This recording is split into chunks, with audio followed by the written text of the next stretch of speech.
Another thing that I wanted to ask you about, Hana, when we eventually work our way to your framework of Māopoopo, and when you were figuring out how you wanted to pursue your own lens of healthcare and well-being, was other, specific health models and frameworks. You're very generous in your PhD with referencing lots of other people, be it researchers and academics, health managers, nurses that have contributed to the literature of their own models and frameworks. And you mentioned that there are sort of individualities to these models, but there's a common theme of a need for health and service delivery approaches to be culturally relevant and culturally adaptive, including focusing more on family and communities rather than being centered on individuals.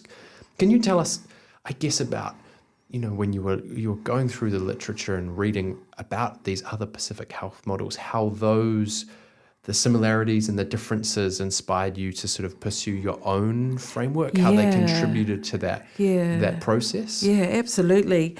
The models that have been developed, I was really inspired by the people, the Pacific people. So each ethnic group had their own health models, and they would come from their lens, often of island-born and often of New Zealand-born. And in here, I sat back and there was only one Tokelauan model, and that was Te Whakaatahanga, which was designed by Kupa Kupa.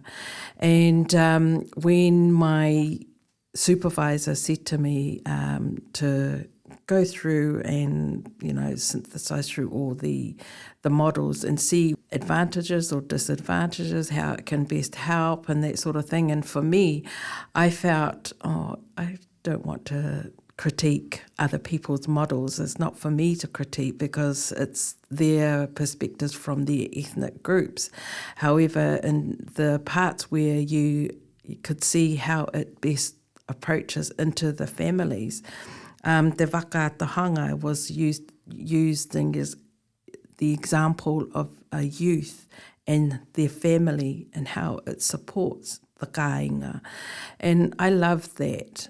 So for me, how it came about, I was thinking of a framework, of a Tokelauan framework. So part of me was wanting to use the tiha. So the tiha is the mother of pearl in Tokelauan.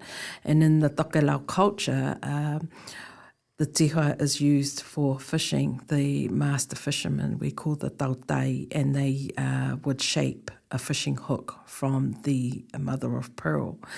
It's the colours that attracts the different types of fish in the depths of the ocean. The colours of the hook, it's not effective in daylight nor moonlight or room light, but it's more effective in the depth of the moana, and for me that's deep insight.